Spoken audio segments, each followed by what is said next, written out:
Sideline Squib. It's a long time coming. Steve, Andrew, what say you? This is the sideline, yeah. Funny, it's my time then. Put me in right now then. Squib, squib, boy.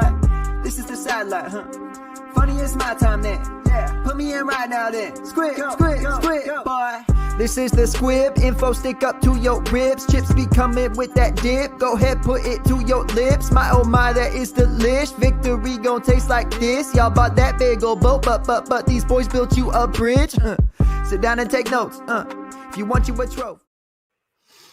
What's up, everybody, and welcome back to another episode of Sideline Squib. I'm your host, Steve Silvestri, and we got two special guests with us today. Andrew could not make it due to a scheduling change at work, so we are welcomed by Abe Goldstein from the DFS Docket. You guys know him well, and you see him every Wednesday night live here on this channel.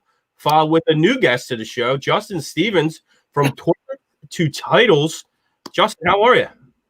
Excellent. I'm feeling pretty good. It's I've seen the show a few times, and of course we share each other's stuff all the time, and it's good to finally be able to jump on here and talk football with you.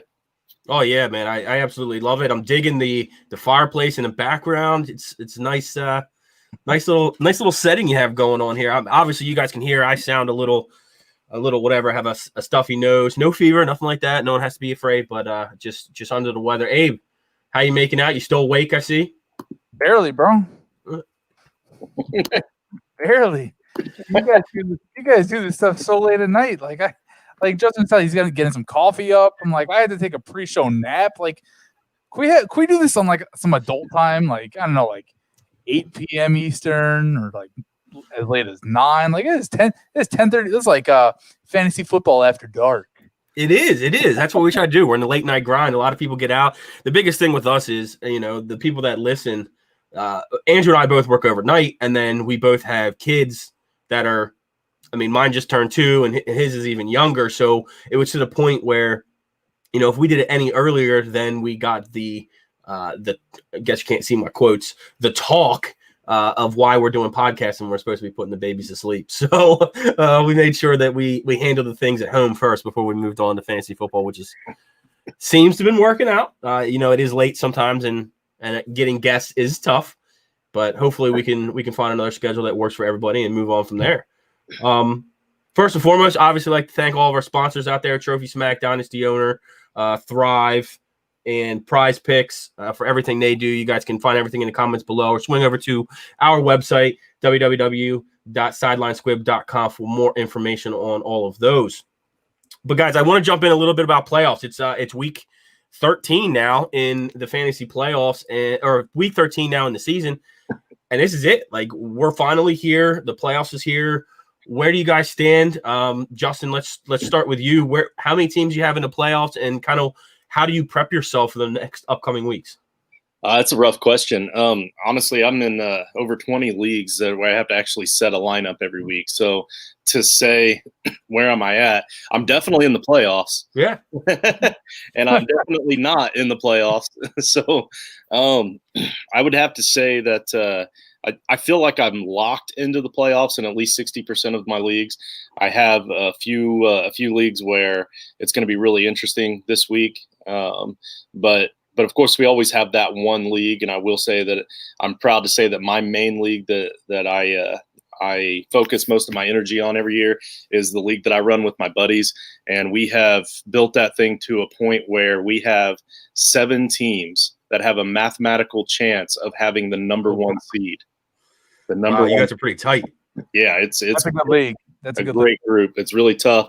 We're all either 8 or 7 wins. So, and one of the guys that are in the shit bowl is dropping out after 15 years in the league. So that's kind of upsetting. But yeah, just moving on because of jobs and kids and stuff. But yeah, I mean, so I'm excited. We got we have a week 13 bye, which is really shaking things up too. But other than that, yeah, I'm doing pretty well.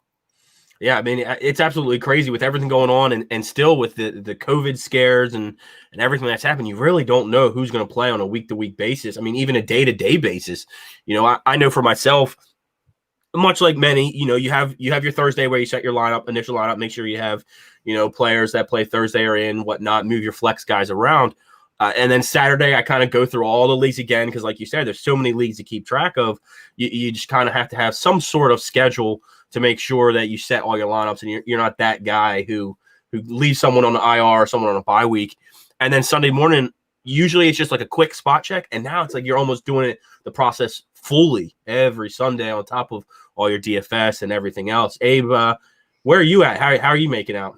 So I came into after last year, I was in 4 leagues. And I was like, you know what? I want to cut back down to 3 because the hardest thing on a Monday night football game is, hey, I got Allen Robinson going tonight. I need him to score 13 points for me in this league. But if he scores 15 in this other league, I lose. And that's the hardest thing about fantasy football in general. So I tried cutting back from the 4, and naturally now I have 6 instead. I don't know how that works. Of those 6, though, I really try and focus on 4 of them, and that's our Sideline Squib Listener League, which I'm not doing very good at.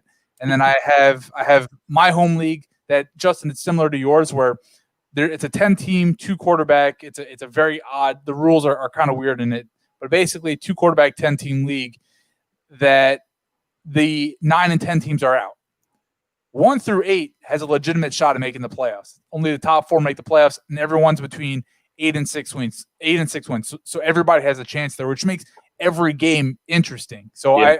I really enjoy leagues like that. And then I have a keeper league that I'm pretty stacked in and already clinch a playoff spot. But let me ask you guys this, because this is my first year really getting into Dynasty. And I'm a commissioner of a league, startup 12-team single quarterback league, right? The top 6 teams are going to make the playoffs. Playoffs are going to start week 14. It's going to be a 2-team bye. Then it's going to be, 3 versus 5, 4 versus 5s, 3, whatever it is, right? 3 versus 6, right? So the top 2 teams get a bye. Then you have those bottom 6 teams.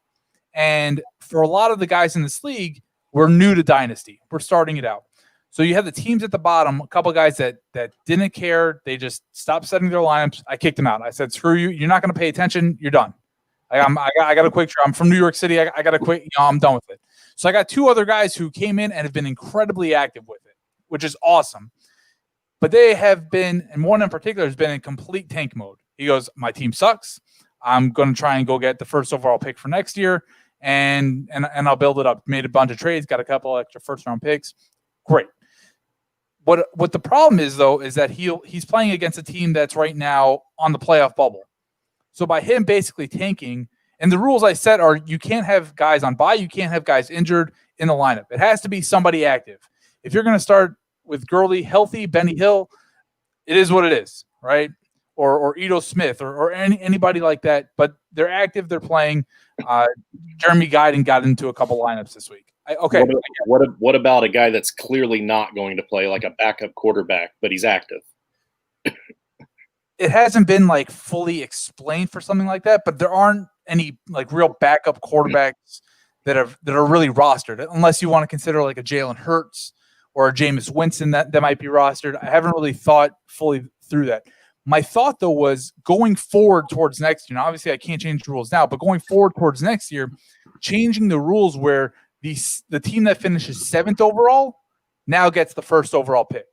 And the team that finishes 8th overall gets the 2nd, and so on and so forth. And whoever finishes last, now they pick 6th overall. So what it does, it gives every team the competitiveness that I need to stay in this. If I don't make the playoffs, okay, but the closer I am to making the playoffs, I have a better shot of making my team better next year. And it gives you every week in and week out setting strong lineups instead of, oh, I got Julio Jones on my bench. Who cares?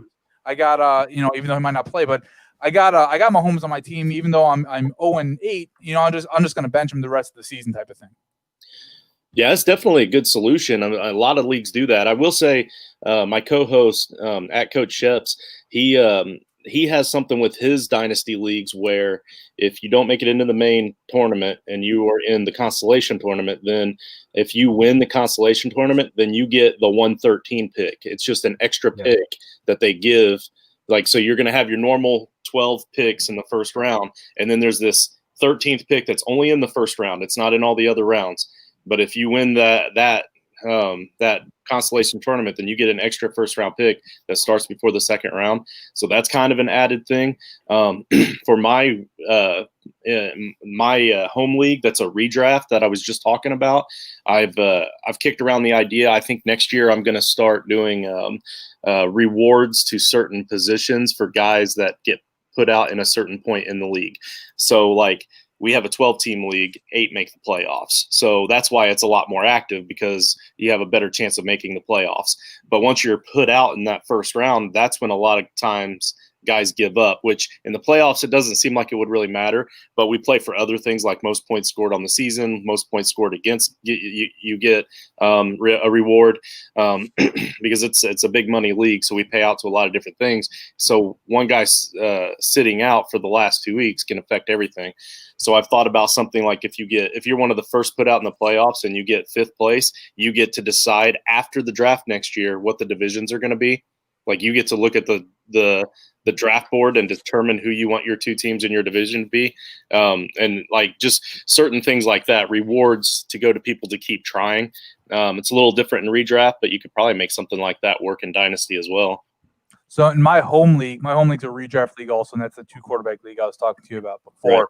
And a rule that we implemented going towards starting last year actually was the winner of the league the next year gets to choose their draft slot. So if they want to pick first overall, they get to choose first overall. If they like to be 5 and be in the middle, that's a spot that they get to choose. And whoever comes in second, they get the second choice, and so on and so forth. So even if you're out of the playoffs, you know, that spot between 9th and 10th place now, if you want to at least have some say in where you draft, you have the ability to do so.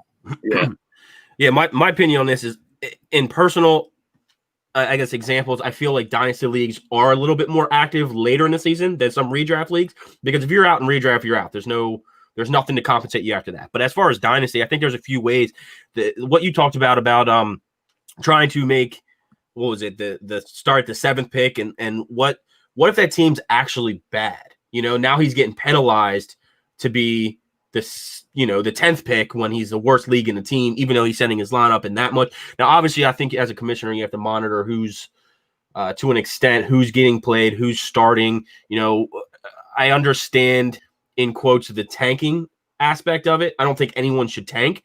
But if you're not going to win, if your team's that bad, you can set a good lineup, you're still going to lose. And I think that's kind of where it needs to be. I know a lot of the leagues that I commission, or Andrew and I commission together, our first ever listener league is the Beer Buddies League.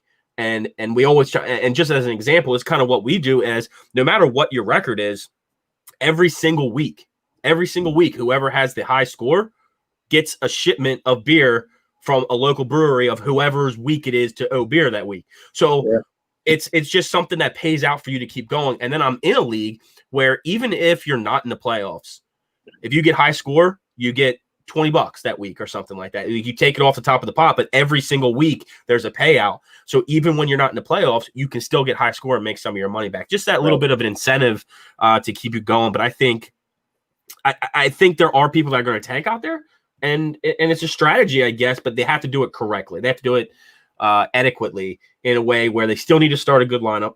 They still need to have starters in there. You know, if they want to get cute and start Brandon Cooks over, I don't know, Justin Jefferson, you know, for some reason, because they don't like the matchup in the corner, that there's nothing you can say about that. You know, if they want to play it that way. But if you're going to be going and throwing, you know, some backup wide receivers out there, it makes zero sense. And that's you kind of don't want them in the league, I don't think. Yeah, my guy is starting Miles Boykin and Van Jefferson this week in the team that he's completely tanking. Over who? Yeah, that's over Mike Williams, over Hollywood Brown, and over Julio. Yeah, that's a little. Yeah, but again, when it's kind of like ridiculous. But even with that being said, when I set the rules forward of, it has to be somebody active. It has to be somebody that's suiting up, that's playing for the purpose of I don't want a team scoring 0. Yeah, you can put all your players on the bench theoretically. Like that can happen. You can tank like that. He's going to score, and this is a half-point PPR, half-point setting. He's going to score like 40 points on the week. Yeah. See, another big one there, and I think Justin touched on it a little bit, and I think the majority of the leagues I'm in, you want to do projected points total or points for, projected points That's for. what I was about to say, yep. So even if they tank and they want to put whoever's, say they want to play your over Miles, or they want to play Boykin over Hollywood or whatever it is, it still goes off of the points scored off your bench. So your total points scored or projected, your total points scored for the league, no matter what, if they're on your bench or not, that's how your draft order goes. Not if you're 0-10. If you're 0-10, but you score, let's just say 2,500 points, right? You should have you just set bad lineups, and therefore that's what you're going to get penalized for. Right. So, or you play the team. You finish each week as the second highest scorer, but you're playing against the guy that scores the most points every week. Right. Yeah. In the same sense, it kind of plays itself the same way. For the teams that have bad records but score a lot of points, their matchups are just bad because they're losing to the team who's scoring the most points. But it also helps and saves the rest of the league for those guys who are tanking because they have a decent enough team that should have propelled them to a better record. Yeah, so for instance, I'm in a pirate league. That's where it's a dynasty, but it's a pirate league. So we started off with a startup draft this offseason, and whatever players you draft are on your roster. But if you lose, then your opponent gets to choose one of your starting players from your starting lineup. But anybody that's stolen throughout the season gets thrown back into the player pool for the next draft the next season. So I had a different strategy than most. I traded away a bunch of my picks in the startup, and I've got like 9 first-round picks and like 6 second-round picks for this next draft. Well, there's going to be guys like Tyreek Hill and Pat Mahomes and all the major big name guys that were all stolen this past year are going to be in this draft. So I'm going to dominate this league next season. But to ensure that none of my good players that I drafted that I wanted to keep wouldn't get stolen, I kept them on my bench. So I would still lose, and they would have to steal crappy players if they wanted to steal somebody. But I got to keep what few decent guys I had. But to prevent me from just automatically getting the first pick, that's how they do it. It's best potential points. So like for the draft purposes only, it's based on best ball. So that's a lot of work on the commissioner's part. You got to go back to all 10 or all 12 of those teams and determine what the best lineup would have been. But at least you can set your draft according to that. So hopefully that answered your question, Abe. A bunch of those. Yeah. I think there's a lot of different strategies and ways you can go about it. Ideas and strategies of how to, as a first-time dynasty commissioner, like I knew there's going to be different issues going on year in and year out, and there's never a perfect answer. There's never a perfect rhyme or reason for any of this stuff. So you just gotta kind of wing it as you go with a lot of it. At the end of the day, you're all playing the same game with the same rules, so you're at the same advantages and disadvantages. So if anybody wants to make too big of a complaint about it, you boot them and grab someone else. Right. Absolutely. So we're getting into that. We're getting into that part of the season where we're talking playoffs, which means we're right around the corner from. I don't know if either of you guys are in any Devy leagues, but we're starting to get into that point where college scouting is going to start becoming more and more. There's a lot going on with the college sports right now and just the world in general, but the players are still the same. So the hard parts now is as we're scouting and as we're trying to put together all the film and find out what we like and the attributes of these young players and these young athletes, now there's a lot of rules that go back into it. There's going to be rules and I guess regulations that we're not used to as the fantasy football or just the football community because of the COVID rules that are coming out for these different conferences. So there's a lot going on now, but without getting into, because I don't know all of them off the top of my head, I would have to look them up, whether you're allowed to stay or not stay in college for a 5th year or whatever's happening there with the teams that held out or the schools and programs. What is your guys' step? When do you normally start digging into your college players and start prepping for the upcoming draft for your dynasty leagues? Well, I'm pretty fortunate because my the co-host I mentioned earlier, John Sheps, he's kind of our resident college guy. He's the expert on all that stuff. So he creates he's already had a spreadsheet that he continues to run every year, and he just updates it like every couple weeks, even throughout the regular season. And then he'll be the one that really does most of the work heading into the draft. He's going to want to start doing podcasts on the NFL draft in like the first week of the NFL playoffs. Like he's going to be ready to go that quick. And I know he will be. So I'm going to have to endure that because that's his passion and that's what he's great at. So I'll just be the guy on the side that just listens to him talk. But he does a great job with it. So I just use all of his stuff for the majority of mine, but we get about probably 3-4 weeks before the draft, and I'll actually start to pick it up and start watching game film myself. But other than that, I typically really don't even pay any attention to the college game. Like I said, with 20 leagues plus all my best ball leagues, everything, I just don't have time for it.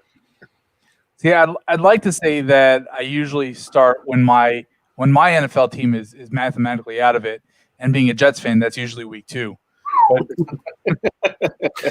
Okay, makes sense. However, being from New York City, we don't really get into too much college stuff. Like now that I'm out in the Midwest, like college is like another religion for people out here. So I'm getting more into it, watching it more on Saturdays. But generally speaking, for the NFL college stuff, like I'll watch all the games, I'll watch all the big games, all the big name players, but I'll really start focusing and diving deep into it normally like New Year's time, like around January, once all the real games are over. You still have the college playoffs, which you're going to watch anyway, so I don't need to like pull up old tape to watch that stuff. Like that at that point, that's my go-to to start going through that, going through mock drafts, seeing what a lot of the experts have to say. Is not so much of, oh, this guy's going to go to this place, but like a generalization of, all right, he's a mid-second round pick in 10 different mock drafts I've seen. Odds are he's not going to sneak in the top 10 overall in the NFL draft, and he's probably not going to go into the 6th round type of stuff. I got you. Yeah, I know here, Andrew and I, we normally hit it around this time, but obviously with everything going on, we're a little bit behind now. We have our spreadsheets set up and ready to go, and we started. And Andrew, obviously working for Dynasty Nerds as well, has been all over his game film already with players and stuff that he needs to meet quotas over there. So, we're fortunate enough to have that as well, and have the platforms to use to help break down the game film and play by play and all that stuff, which is nice. And we get pretty deep into it, which is awesome. It's a whole nother world from talking NFL and seeing what everybody else sees on a Sunday afternoon to then breaking down an 18, 19-year-old kid who opens his hips one way when he throws the ball, and then when he scrambles, it's another way. Just watching some of that stuff really opens your eyes to, wow, there's people out here that are like, do this professionally. Like there's people that can actually break down, oh, his arm was at a 75-degree angle, not an 82. And it's crazy because they'll put all the math and algorithms together and they'll figure it out. And we do it as a passion, but it's something that I know I like doing. I like getting into the college players as well. It's kind of a blessing in disguise, but at the same time, it can kick you in the shins, because I'll go in and my 4th round draft picks in startups, I'm drafting guys that I could have got week 6 as a waiver wire pickup because no one heard them, and I'm drafting them anyway because I'm like, well, I just did 7 hours of research on this guy, I'm drafting him, and that's why I end up with some players that no one's ever heard of. Yeah. I'm again, New York City, big profile guy. Like I'm into the big name guys. Like when my Jets pick a guy from like Washington State A&M, like who the hell is this guy? Like give me the guy from USC, give me the guy from Alabama, give me the guy that I've heard of before that I can, I've already seen on TV, not like UNC A&M. Like I don't give a shit about that guy. Not a problem. All right, so Justin, just to kind of touch on a little bit, tell us a little bit about your podcast, your website. I know you touched on your co-host as well, but like give us a little bit about Toilets to Titles, how that came about, how long have you been into Dynasty or fantasy football in general, and just tell everyone where they can find all your work. Oh man, well, I've been playing fantasy football for about 16 years, but I've only been playing Dynasty for probably 2 or 3. And last off season, 2 off seasons ago was really when I set up my first Twitter account that was focused just for fantasy football. And I met John, my co-host, because he had another show through Trifocal, and he used to host a show on Dynasty Warzone. And I listened to a lot of his episodes. I used to send out questions for him because I knew that he would read them. And then he ended that because he wanted to start up something with co-host so that we could have something, he could have somebody to help him out, so he's not doing all the work himself and all the prep and everything else. So he called me up, and we also got a hold of another guy that was in a few leagues with us that wanted to start getting into the podcast game as well. So that is Nate. You can find him at Nate_Dirt19. John is at Coach Ships. And then, of course, I'm at JustinFF_. But, I said, of course, like that's obvious, but I forgot I put our Twitter handle down here at Toilets to Titles for that. But so when we put all this together, we wanted to create something that was different and fun, something that's not going to be serious and uptight. Our weekly show is kind of scripted, but it's like a very loose script. We kind of get off script quite a bit, but we still hit all the major points that we promise our listeners that we're going to hit. We've been very fortunate here lately that we have had we've kind of been reached out to by Sleeper Wire. So I do a show weekly with them. You guys will be able to find me tomorrow morning at 10:30 a.m. actually, to do the Blitz show on the Sleeper Wire every Sunday. I'm on from 10:30 to 11:30. The show itself runs from 10:30 to 12:30. But and we're probably going to be doing some kind of collaboration with them as well, where our shows are tied together. Also, we are in network with the Moonlight and Outdoors channel, and that is actually a hunting show, a hunting network that's all about fishing and hunting and stuff. And they've got a huge following. If you guys like fishing and hunting at all, you should check that out. But they wanted to expand into the sports realm a little bit more, so they asked us to come on to do a sports show for them, and then they're also going to air our weekly fantasy football show as well. So we've really been able to grow quite a bit through them. So make sure you check out Moonlight and Outdoors, Sleeper Wire, at Toilets to Titles. But the biggest thing that I take a lot of pride in us is if you send us a DM, there's 3 of us that are on that Twitter channel, and we're always giving feedback. We're always answering your questions, and chances are you're not going to go more than a couple hours without getting a response, because we do a good job of keeping a rotation of who's watching that. So hit us up if you got any questions. But I appreciate you letting me throw that out there, man. No, of course. That's what it's all about. I mean, anywhere you can get information is the way to go about it, no matter who's giving it or there's different opinions on everything. And that's what I love is the football community is a lot of podcasts will touch on. It's not like a bar that's sitting here and a bar across the street where you're trying to make, your drinks more strong or you're trying to have a cover that's a little bit less or whatever it may be. Everybody helps everybody out. It's that saying from, what is Jackie Moon, where he goes, everybody love everybody. I mean, it literally is, no matter where you're at, the groups you're in, the people you communicate with. I mean, that's how we started. And everyone who listens knows our story about how Andrew and I met and then how Abe and I met. So it's very, very awesome community that the fantasy football world has, that everybody helps each other out, no matter whether it's sharing their content, coming on as guests, communicating with them, asking questions. I mean, there's just so much out there. And I love that about, the fantasy football community in general. Justin, I'm going to test you on that. I'm going to start sending you messages at like 2 a.m. expecting immediate responses. Bro, I never sleep.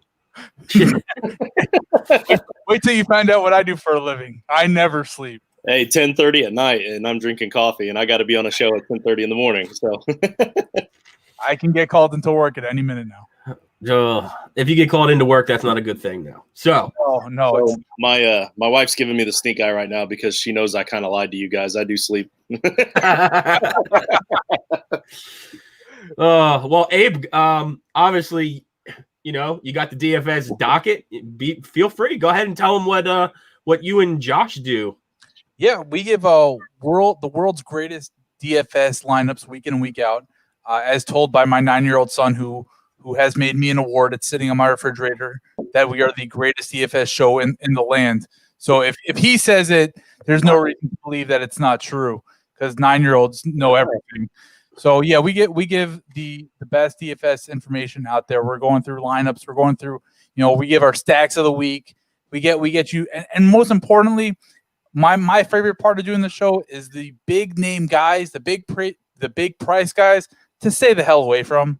Like just because this guy's name and like, oh, he's got all this great upside. Like there's other players who have better matchups at lower costs that statistically will probably provide you more value. Like, and the big name guys to go with. Keenan Allen's a guy week in and week out that no matter what his price is, you have to play him. Justin Herbert throws the guy the ball so much that no matter what the price is, he has to be in your lineup. Derrick Henry, we all seen it. He has the numbers around it. The last 6 games of the year, he has to be in your DFS lineup. It doesn't matter who he's playing against. Early in the season, play the matchup, see what you can. But late in the season, Derrick Henry has to be in your lineups. Excuse me. You get like the rookies now, the guys Antonio Gibson, and even the older guy, the veterans like a Gio Bernard, who's going to get good touches this week. That's what we focus on, getting you stay away from the big names, certain big names, get in on those great value guys as well. That's what we've really focused and the truth is we've been providing our lineups on the sideline script all season. We've cashed in on about 90% of our lineups this year. So I don't have the balls to play big money because I got a family and I can't afford to lose it all. But I've been making cash and I know it. Like there's gonna be 1 week I'm like, you know what? Screw it, $100 lineup, let's go. And that's the week like whoever my quarterback is gonna break his ankle on the first snap of the game, and my running back's gonna tear his ACL, and I'm gonna have 4 points on the whole week. So I don't have the balls to just like go deep into it. I'll play like my $1 game, my $5 game. I'll do that. But one of these days my balls are gonna drop, and I'm gonna put that big lineup in there and make some real money. And everyone who just heard that, guys, make sure you go on and you read the bankroll management article that we have posted, because that is key to DFS, is bankroll management as well. But no, Abe and Josh have been absolutely killing it for us over at sidelinesquib.com, where all of our DFS content is free. We have the cheat sheets, we have the lineups. I give out my cash lineup. Abe shoots out his GPP, and Josh gives his head-to-head matchups as well. So a couple different ones there. But tell us a little bit. I mean, Abe, you guys have been killing it since you guys made the transition, from Detroit Sports Radio Detroit and being broadcasted over there as well, and continue to still be. But yep. Going from a redraft podcast and kind of transitioning in the DFS world, how has that been for you guys? I mean, from my side of things, it's been amazing. I mean, you've helped me as well as, some of the listeners make a little bit of money along the way for free as well. So how has that been for you guys? What it came down to was we've been doing the show for about a year now, and we started doing it. We're like, we're going to be a redraft show. That's what I feel like 90% of fantasy footballers do. I feel like the dynasty community, and as Steve, as I joined with you guys, I'm getting more involved with the dynasty community. I still think it's a niche. I still think you have those hardcore guys that love their dynasty football, but I still feel like probably like 70% of people that play fantasy football overall are going to play that redraft, or they're in their office league. They do it once a year. There may be 1 or 2 leagues, and that's kind of that's kind of their whole thing for fantasy football. So we're like, we're gonna be in on this redraft stuff, and then we realized how time consuming doing a podcast in season can be, because you have all your waivers and any trade questions and strategies and all these things. And like, I do what I do for a living. Josh is an attorney who with 3 kids as well. And like, we just simply don't have the time to do this 3 to 5 days a week. So we said, what's the best way that we can put 60 minutes into a week into a show? And DFS is the way to do it. So we took everything that we did and just focused all of our time and resources into doing DFS stuff, because you can listen to a 60-minute show and get a whole ton of information to build a lineup for the week.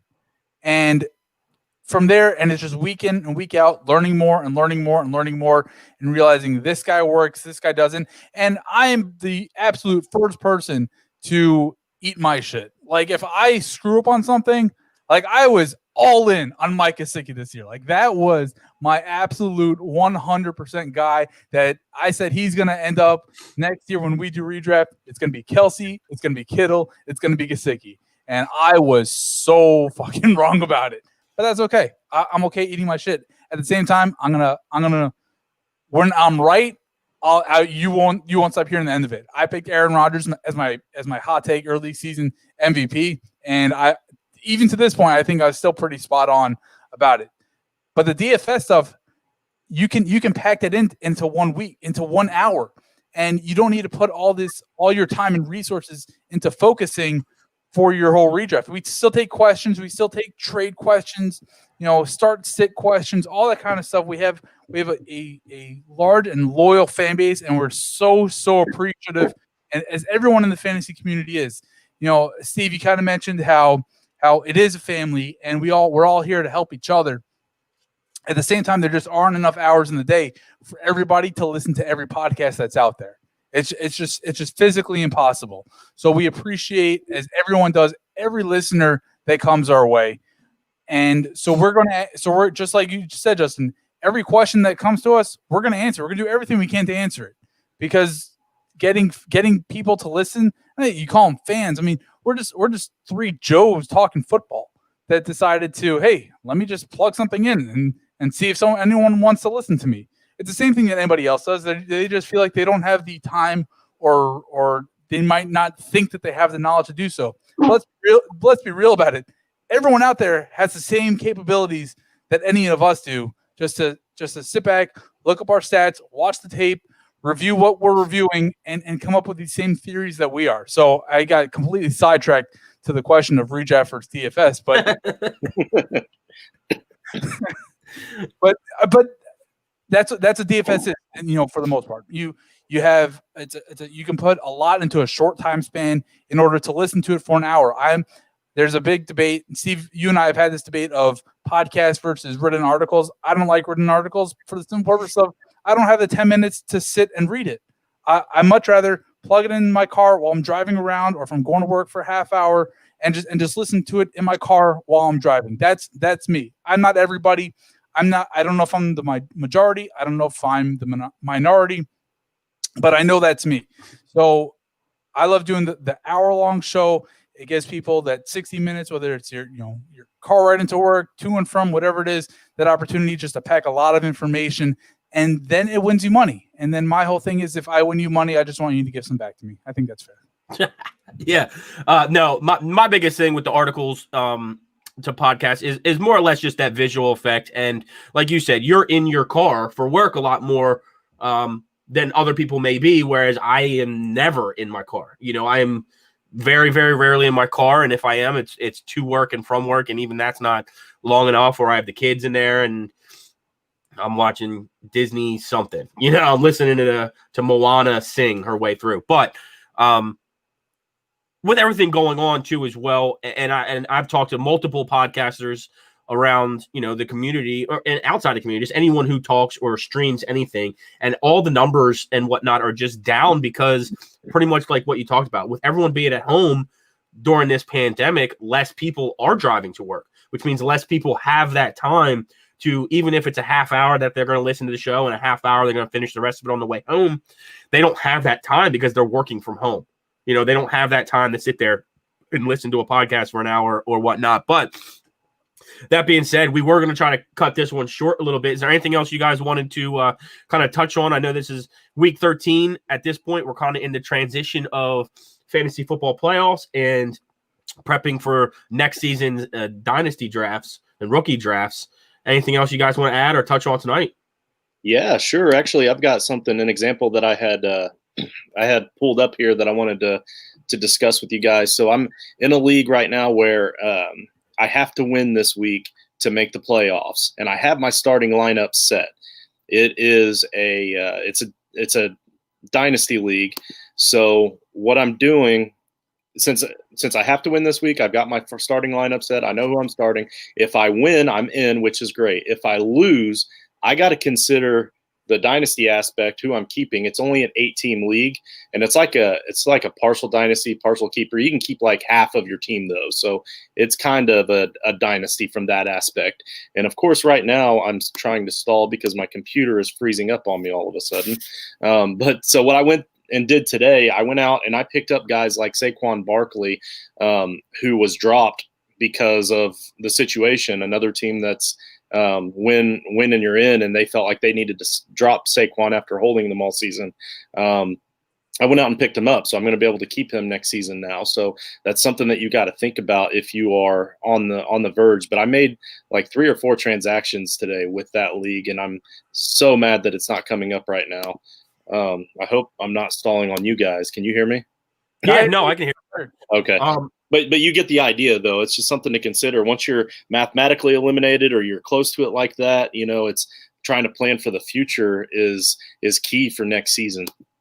Yeah, I think you nailed it on the head there. Whether you're in the playoffs or not in the playoffs, trying to plan and waivers will run the whole time, especially in dynasty leagues. There's going to be off seasons where players are getting picked up, and a news will drop or ESPL buzzer will go off on your phone, and there's going to be guys out there who pick those up just based off of news. And sometimes you can use that to your advantage as well.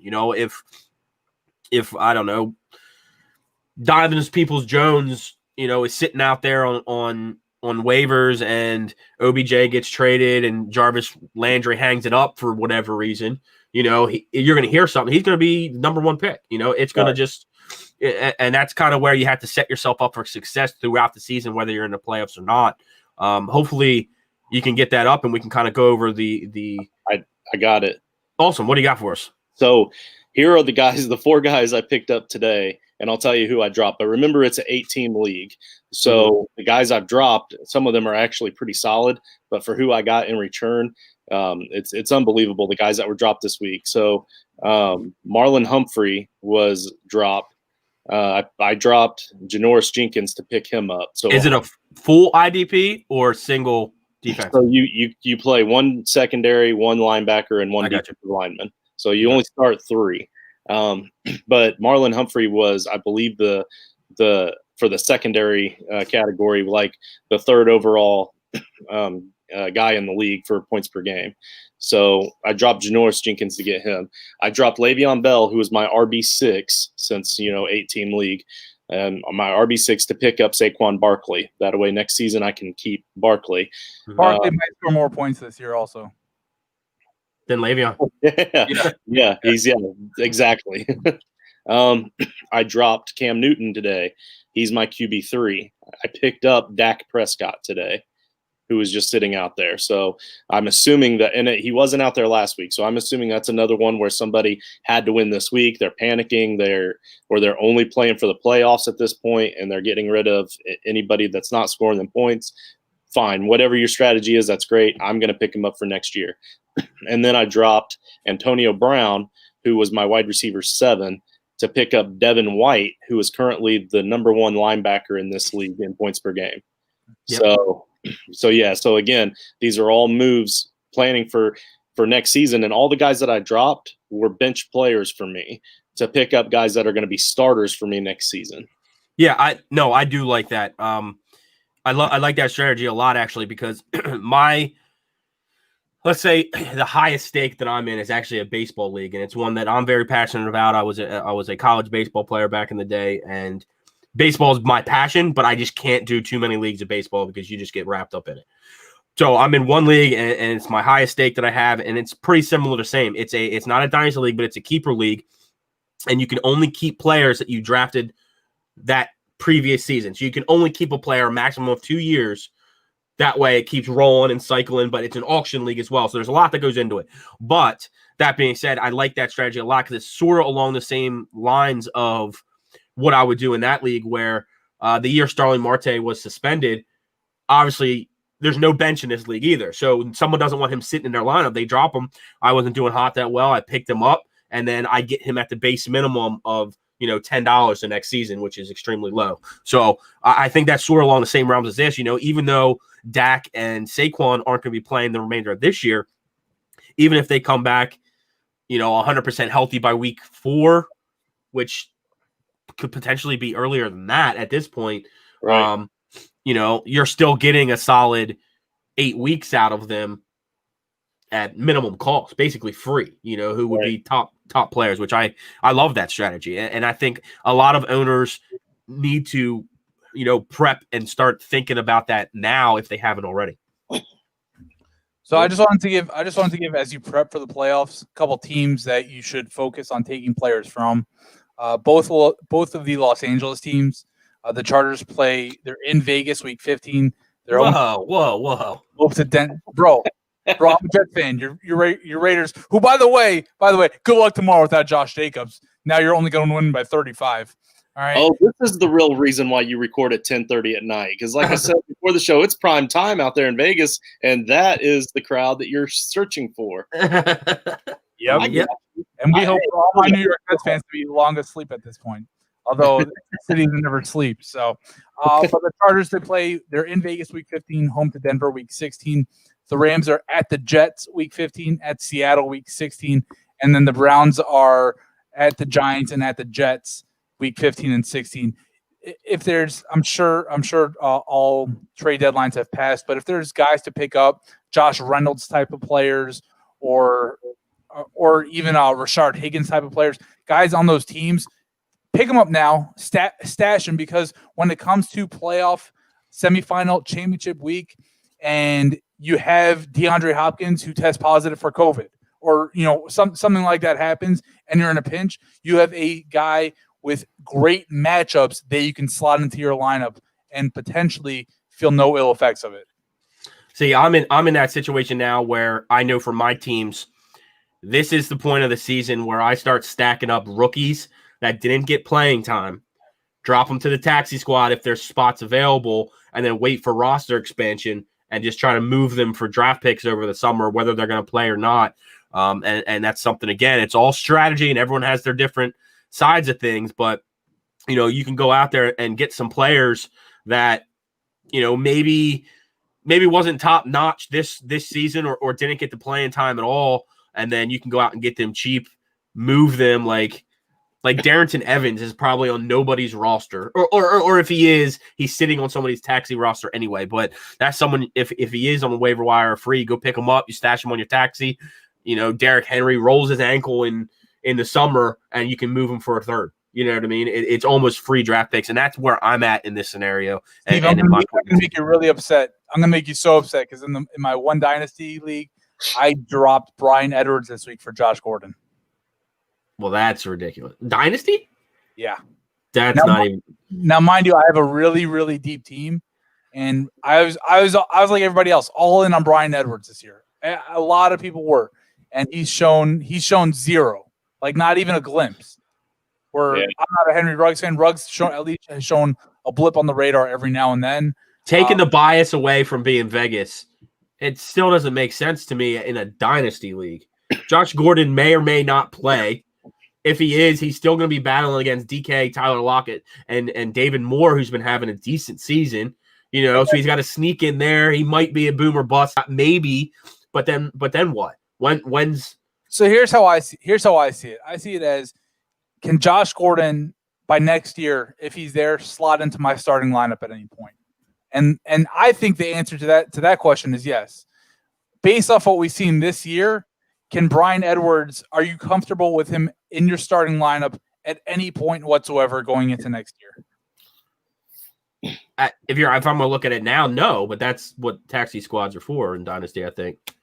You can't put Josh Gordon there, so he's just eating up a bench slot on a potential. And that's just me. I'm a big Josh Gordon fan. I'm still holding on to Kelvin Benjamin in some leagues because I like him that much. So I get it. Hey, I need to talk to you this week. I need to talk to you then. I found an old Kelvin Benjamin rookie card in a stack of cards that I have that I know is valued at the equivalency of some toilet paper. So let's talk if you want to. Oh, I would do that. I would do that for sure. Whoa. Toilet paper right now is at like an all-time high. That is true. I'll tell you what, Steve, if you really like Kelvin Benjamin, just shoot me your address. I'll ship it to you, man. Awesome. That's absolutely awesome. Yeah, guys. That as well. If you guys, I don't like to bring it up on this podcast, but if you guys are into collecting cards as well, go onto the website. We have a few breaks going on live there as well. We just got done our Trinity break. We have some illusions going on there as well. But as for cards, that's for another podcast, and that's on the website as well. But for sure, Kelvin Benjamin, I will take that all day long.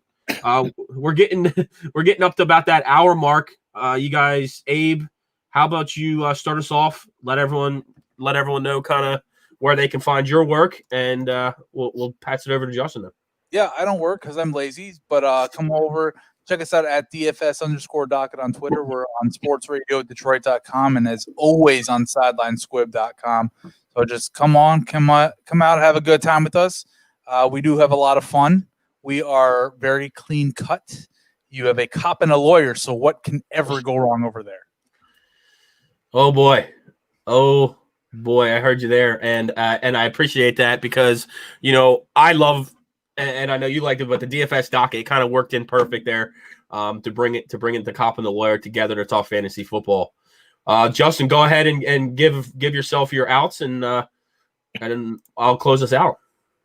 So I forgot to mention earlier, you can also find all of our episodes in article form on FusionFFB.com. That's FUSION, Fusion FFB.com. And again, Toilets and Titles on Twitter. You can subscribe to us on YouTube because up till this week, this up and coming week, all of our shows have been recorded live, and then we drop it the next morning as well. But you could catch it live. I believe this week we're going to try recording a show, editing it, and then dropping it on Wednesday morning. But regardless, just subscribe to us and you'll see it as soon as it's available. But we're also on Apple Podcasts and Podbean, Spotify, like all the major players. Just look us up, hit that subscribe, hit that like button, and appreciate your time. Yeah, of course, guys. Go out there and check them out right now. If you got nothing else to do, you guys are sitting around the house, go check them out. Follow them on Twitter as well. Toilets to Titles. They have content flying left and right through Twitter and all the other platforms as well. So a lot of good stuff out there. Obviously, Abe, it's been a pleasure. Justin, as always, we would love to have you back on and hopefully be a guest on your show sometime. Absolutely. But as for us, we're going to take us out here on week 13 of the fantasy football playoffs. We got some big stuff on our belt. So thank you again, guys, for listening. Thank you to all our sponsors, and we'll see you next week on the Sideline Squib. Go Jets! Yeah.